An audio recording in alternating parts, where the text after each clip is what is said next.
हिंदू सनातन धर्म चैनल पर आप सभी का फिर से एक बार स्वागत। आज हम बात करने वाले हैं पाप मोचिनी एकादशी के बारे में। तो चलिए सुनते हैं पाप मोचिनी एकादशी की व्रत कथा।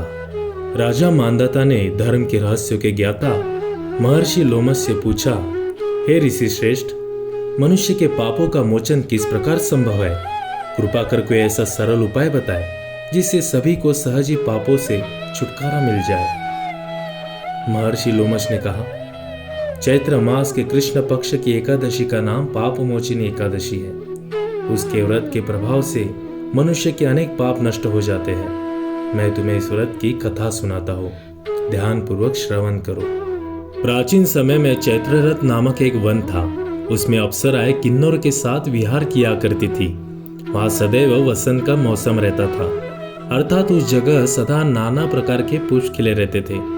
कभी गंधर्व कन्या विहार किया करती थी, कभी देवेंद्र अन्य देवता के साथ क्रीड़ा किया करते थे। उसी वन में मेधावी नाम के एक ऋषि भी तपस्या में लीन रहते थे। वो शिव भक्त थे। एक दिन मंजू घोषा नामक एक अप्सरा ने उनको मोहित कर उनकी निकटता का लाभ उठाने की चेष्टा की। इसलिए वो कुछ दूरी पर बैठी और वीणा बजाकर मधुर स्वर में गाने लगी। उसी समय शिव भक्त महर्षि मेधावी को कामदेव भी जीतने का प्रयास करने लगे। कामदेव ने उस सुंदर अप्सरा के भ्रू का धनुष बनाया, कटाक्ष को उसकी प्रत्यंचा बनाई और उसके नेत्र को मंजू घोषा अप्सरा का सेनापति बनाया। इस तरह कामदेव अपने शत्रु भक्त को जीतने को तैयार हुआ। उस समय महर्षि मेधावी भी युवावस्था में थे। उन्होंने यज्ञोपवीत तथा दंड धारण कर रखा था।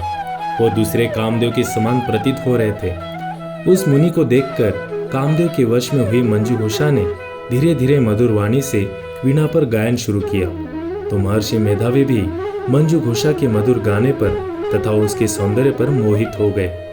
वो अप्सरा मेधावी मुनि को कामदेव से पीड़ित जानकर उनसे आलिंगन करने लगी। महर्षि मेधावी उसके सौंदर्य पर मोहित होकर शिव रहस्य को भूल गए और काम के वशीभूत होकर उसके साथ रमण करने लगे। काम के वशीभूत होने के कारण मुनि को उस समय दिन रात का कुछ भी ज्ञान न रहा और काफी समय तक वो रमण करते रहे।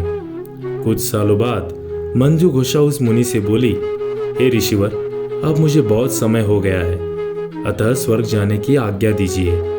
अप्सरा की बात सुनकर ऋषि ने कहा, हे मोहिनी, संध्या को तो आई हो, प्रातः काल होने पर चले जाना। ऋषि के ऐसे वचनों को सुनकर अप्सरा उनके साथ रमण करने लगी। इसी प्रकार दोनों ने साथ साथ बहुत समय बिताया। मंजू घोषा ने एक दिन ऋषि से कहा, हे प्रभु, अब आप मुझे स्वर्ग जाने की आज्ञा दीजिए। मुनि ने इस बार भी वही कहा, हे रूपसी, अभी ज्यादा समय व्यतीत नहीं हुआ है, कुछ समय और ठहरो। मुनि की बात सुन अप्सरा ने कहा, हे ऋषिवर, आपकी रात तो बहुत लंबी है। आप स्वयं ही सोचिए कि मुझे आपके पास आए कितना समय हो गया।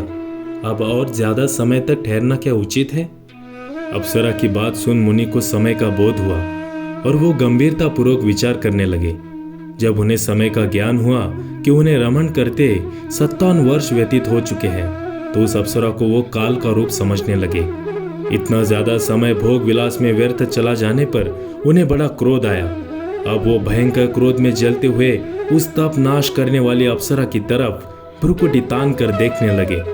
क्रोध से उनके अधर कांपने लगे और इंद्रियां बेकाबू होने लगी। क्रोध से थरथराते स्वर में मुनि ने उस अप्सरा से कहा, मेरे तप को नष्ट करने वाली दुष्ट, तू महापापिन और बहुत ही दुराचारिणी है। तुझ पर धिक्कार है। अब तू मेरे श्राप से पिशाचिनी बन जा। मुनि के क्रोध युक्त श्राप से वो अप्सरा पिशाचिनी बन गई। ये देख वो व्यथित होकर बोली, हे ऋषिवर, अब मुझ पर क्रोध त्याग कर प्रसन्न होइए और कृपा करके बताइए कि इस शाप का निवारण किस प्रकार होगा। विद्वानों ने कहा है, साधुओं की संगत अच्छा फल देने वाली होती है और आपके साथ तो मेरे बहुत वर्ष व्यतीत हुए हैं, अतः आप मुझ पर प्रसन्न हो जाइए, अन्यथा लोग कहेंगे कि एक पुण्य आत्मा के साथ रहने पर मंजू घोषा को पिशाचिनी बनना पड़ा। मंजू घोषा की बात सुनकर मुनि को अपने क्रोध पर अत्यंत ग्लानि हुई, साथ ही अपने अपकीर्ति का भय भी हुआ। अतः पिशाचिनी बनी मंजू घोषा से मुनि ने कहा, तूने मेरा बड़ा बुरा किया है, किंतु फिर भी मैं तुझे इस श्राप से मुक्ति का उपाय बताता हूँ। चैत्र मास के कृष्ण पक्ष की जो एकादशी है, उसका नाम पाप मोचनी एकादशी है। उस एकादशी का उपवास करने से तेरी पिशाचनी की देह से मुक्ति हो जाएगी। ऐसा कहकर मुनि ने उसको व्रत का सब विधान समझा दिया। फिर अपने पापों का प्रायश्चित करने के लिए वो अपने पिता च्यवन ऋषि के पास गए। च्यवन ऋषि ने अपने पुत्र मेधावी को देखकर कहा, हे पुत्र, ऐसा क्या किया है तूने कि तेरे सभी तप नष्ट हो गए हैं, जिससे तुम्हारा समस्त तेज मलिन हो गया है। मेधावी मुनि ने लज्जा से अपना सिर झुकाकर कहा, पिताश्री, मैंने एक अप्सरा से रमण करके बहुत बड़ा पाप किया है। इसी पाप के कारण संभवतः मेरा सारा तेज और मेरे तप नष्ट हो गए हैं। कृपा करके आप इस पाप से छूटने का उपाय बताइए। ऋषि ने कहा, हे पुत्र, तुम चैत्र माह के कृष्ण पक्ष की पाप मोचनी एकादशी का विधि तथा भक्ति पूर्वक उपवास करो। इससे तुम्हारे सभी पाप नष्ट हो जाएंगे। अपने पिता च्यवन ऋषि के वचनों को सुनकर मेधावी मुनि ने पाप मोचनी एकादशी का विधि पूर्वक व्रत किया। उसके प्रभाव से उनके सभी पाप नष्ट हो गए। मंजुघोषा अप्सरा भी पाप मोचनी एकादशी का उपवास करने से पिशाचनी की देह से छूट गई और पुनः अपना सुंदर रूप धारण कर स्वर्ग लोक चली गई। लोमश मुनि ने कहा, हे राजन, इस पाप मोचनी एकादशी के प्रभाव से समस्त पाप नष्ट हो जाते हैं। इस एकादशी की कथा के श्रवण और पठन से 1000 गोदान करने का फल प्राप्त होता है।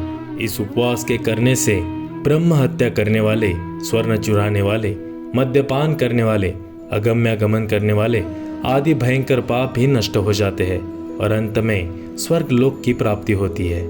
तो ये थी पाप मोचनी एकादशी की व्रत कथा। आप सभी को पाप मोचनी एकादशी की बहुत बहुत शुभकामनाएं। हरे कृष्ण कृष्ण कृष्ण हरे हरे, हरे राम राम राम हरे हरे।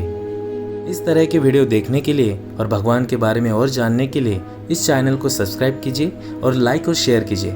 धन्यवाद।